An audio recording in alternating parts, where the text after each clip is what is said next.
Hi guys, welcome to the video. Saudi അറേബ്യയിൽ നേഴ്സായിട്ട് ജോലി ചെയ്യുന്നത് എങ്ങനെയാണ്, എത്ര വർഷത്തെ എക്സ്പീരിയൻസ് വേണം, എങ്ങനെയാണ് എംഒഎച്ച് ജോലി കിട്ടുന്നത്, വൺസ് ഇന്റർവ്യൂ പാസ്സായതിനു ശേഷം എന്തെല്ലാം ഡോക്യുമെന്റ്സ് അല്ലെങ്കിൽ എന്തെല്ലാം കാര്യങ്ങൾ നമ്മൾ ചെയ്ത് തീർക്കാനുണ്ട്, ഇങ്ങനെ സൗദിയിലേക്ക് നേഴ്സായിട്ട് വരാൻ നിൽക്കുന്ന പല കുട്ടികൾക്കും ഒരുപാട് ഡൗട്ട്സ് ഉണ്ടാവും, റൈറ്റ്? ഓക്കെ, എന്നെക്കൊണ്ട് പറ്റുന്നത് പോലെ ഇതിനെക്കുറിച്ചൊക്കെ വീഡിയോ ഞാൻ ചെയ്യാം. അപ്പം സൗദി അറേബ്യയിൽ നേഴ്സിംഗ് ജോലി എങ്ങനെയാണ്? നിങ്ങളുടെ ഒരു ഡൗട്ട് ഉണ്ടാവില്ലേ? പ്രത്യേകിച്ച് നമുക്ക് നാട്ടിൽ നിന്ന് എക്സ്പീരിയൻസിൽ, പ്രത്യേകിച്ച് കേരളത്തിൽ നിന്ന് എക്സ്പീരിയൻസ് എടുത്ത് നമ്മൾ മൈഗ്രേറ്റ് ചെയ്ത് സൗദി അറേബ്യയിലേക്ക് വരുമ്പോൾ നമ്മുടെ ഉള്ളിൽ വരുന്ന ഒരു സംശയമാണ്, ഇവിടുത്തെ ജോലി എങ്ങനെയായിരിക്കും, നമ്മൾ എങ്ങനെയാണ് നമ്മുടെ ജോലി സ്റ്റാർട്ട് ചെയ്യേണ്ടത്, റൈറ്റ്? ഓക്കെ, ഇവിടെ നഴ്സിംഗ് എന്ന് പറയുന്നത് വളരെ പ്രൊഫഷണൽ ആയിട്ടുള്ള ഒരു സിസ്റ്റമാണ്.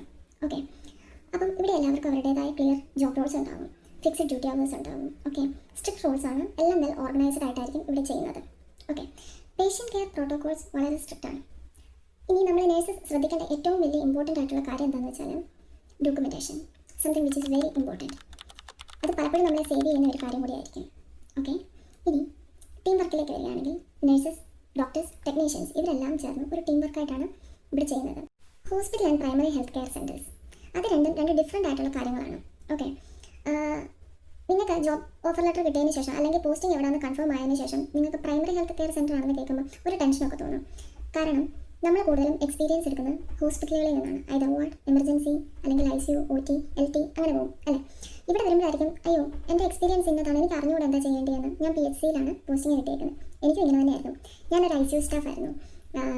അപ്പോൾ ഇവിടെ വന്നതിന് ശേഷം എന്നെ പെട്ടെന്ന് ഹോസ്പിറ്റലിൽ ഞാൻ വന്നതിന് ശേഷം എന്നോട് അവിടെ നിന്ന് പറഞ്ഞു, നഴ്സിംഗ് ഓഫീസിൽ നിന്ന് പറഞ്ഞു, പ്രൈമറി ഹെൽത്ത് കെയർ സെൻറ്ററിലാണ്, ഇവിടെ അടുത്തുള്ള പ്രൈമറി ഹെൽത്ത് സെൻറ്ററിലാണ് പോസ്റ്റിംഗ് എന്ന്. Like I was in shock. എനിക്കൊന്നും അറിയില്ല എന്താ ചെയ്യേണ്ടത്, പ്രത്യേകിച്ച് വാക്സിനേഷൻ എനിക്ക് ഒട്ടേ അറിയാത്തൊരു ഏരിയയാണ്. Okay, but it's fine. Initially first 3 months ഭയങ്കര ബുദ്ധിമുട്ടായിട്ട് തോന്നും. But later on we will adjust to that situation. Everything നമ്മൾ പതുക്കെ പഠിക്കും. ഫസ്റ്റ് നമ്മുടെ ലാംഗ്വേജ് പ്രോബ്ലം തൊട്ട് നമ്മളിവിടെ പഠിച്ചെടുക്കും. How the life outside hospital, അല്ലെങ്കിൽ നമ്മുടെ ആ ഒരു വർക്ക് പ്രൊഫഷണൽ ലൈഫിന് പുറത്തുള്ള നമ്മുടെ ജീവിതം എങ്ങനെയായിരിക്കും, നമ്മുടെ സ്റ്റേ അതൊക്കെ എങ്ങനെയായിരിക്കും. എംഒഎച്ചിൽ always food and accommodation provide ചെയ്യും.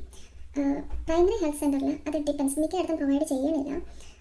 ഹോസ്പിറ്റൽ പ്രൊവൈഡ് ചെയ്യും. അക്കോമഡേഷൻ എന്ന് പറയുന്നത് ഐദർ ഷെയർഡ് അല്ലെങ്കിൽ കോമ്പൗണ്ട് ആയിരിക്കും. ട്രാൻസ്പോർട്ടേഷൻ ഹോസ്പിറ്റലിലാണ് നമ്മുടെ പോസ്റ്റിംഗ് എങ്കിൽ എപ്പോഴും നിങ്ങൾക്ക് ട്രാൻസ്പോർട്ടേഷൻ പ്രൊവൈഡ് ചെയ്യും.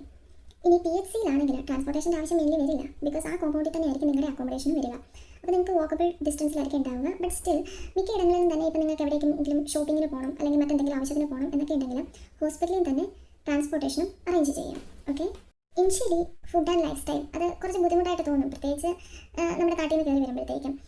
കാരണം നമുക്ക് പല കാര്യങ്ങളിലും ഒരു അഡ്ജസ്റ്റ് ചെയ്യാനുള്ള ബുദ്ധിമുട്ടൊക്കെ ഉണ്ടാവും. അത് ഇനിഷ്യലി മാത്രമേ ഉണ്ടാവുകയുള്ളൂ. Later on we will improve on that. Okay, ഫാമിലിയെ മിസ് ചെയ്യുന്ന ഒരു പ്രശ്നം. യെസ്, ഫാമിലിയെ നമ്മൾ ഇനിഷ്യലി ഭയങ്കരമായിട്ട് മിസ് ചെയ്യും. പ്രത്യേകിച്ച് നമ്മളൊരു ഒറ്റപ്പെട്ട ഒരു സ്ഥലങ്ങളിലേക്കാണ് വരുന്നതെങ്കിൽ, പ്രത്യേകിച്ച് പ്രൈമറി ഹെൽത്ത് സെൻ്ററിൽ, അതായത് PHCയിലൊക്കെ ചിലപ്പം നമ്മൾ ഒറ്റയ്ക്കൊരു സ്റ്റാഫേ ഉണ്ടാവുള്ളൂ, അല്ലെങ്കിൽ മറ്റൊരാളുണ്ടാവും, അയാൾ മറ്റൊരു നാഷണാലിറ്റി ആയിരിക്കും. അങ്ങനെയുള്ള സിറ്റുവേഷനൊക്കെ ഒരുപാട് ലോൺലിനെസ് ഒക്കെ നമുക്ക് ഉണ്ടാവാൻ സാധ്യത കൂടുതലാണ്. ഇതെല്ലാം ഇനിഷ്യലി മാത്രം നമ്മൾ ഫേസ് ചെയ്യുന്ന ബുദ്ധിമുട്ടുകളാണ്. ഒരിക്കലും കാരണം അതായത് ഗ്രാജുവലി നമ്മൾ ഈ കാര്യങ്ങളോടൊക്കെ അഡ്ജസ്റ്റ് ആവും. സൗദി അറേബ്യയിലെ നഴ്സിംഗ് ജോലിയിൽ വരുന്ന പ്രോസ് ആൻഡ് ചലഞ്ചസ് അതിനെക്കുറിച്ച് നോക്കിയാലോ. എന്തൊക്കെയാണ് നമ്മുടെ അഡ്വാൻറ്റേജസ്? യെസ്, നമുക്കിവിടെ ഒരു ജോബ് സെക്യൂരിറ്റി ഉണ്ട്. ഓക്കെ, വിത്ത് ഗുഡ് ഇൻകം, അതും ടാക്സ് ഫ്രീ ഇൻകമാണ്. ഓക്കെ, അതുപോലെ തന്നെ respect for the profession which is highly important. ഇനി ചലഞ്ചസിലേക്ക് വരികയാണെങ്കിൽ മുമ്പ് ഞാൻ പറഞ്ഞതുപോലെ തന്നെ ഹോം സിക്നസ്, നൊസ്റ്റാൾജിയ, പിന്നെ അതുപോലെ തന്നെ കൾച്ചറൽ അഡ്ജസ്റ്റ്മെൻറ്റ്, ലാംഗ്വേജ് ബാരിയർ ഒക്കെ ഇനിഷ്യലി മാത്രമുള്ള പ്രശ്നങ്ങളാണ്. കാരണം ലേറ്റർ ഓൺ നമ്മൾ ഇതെല്ലാം പഠിച്ചെടുക്കുന്നതായിരിക്കും. ഓക്കെ, എൻ്റെ ഒരു ഹോണസ്റ്റ് അഡ്വൈസ് പറയട്ടെ. സൗദി അറേബ്യയിൽ നഴ്സിംഗ് ജോലി അതൊരിക്കലും ഒരു പെർഫെക്റ്റ് ആയിട്ടുള്ള ഒരു കാര്യമൊന്നുമല്ല.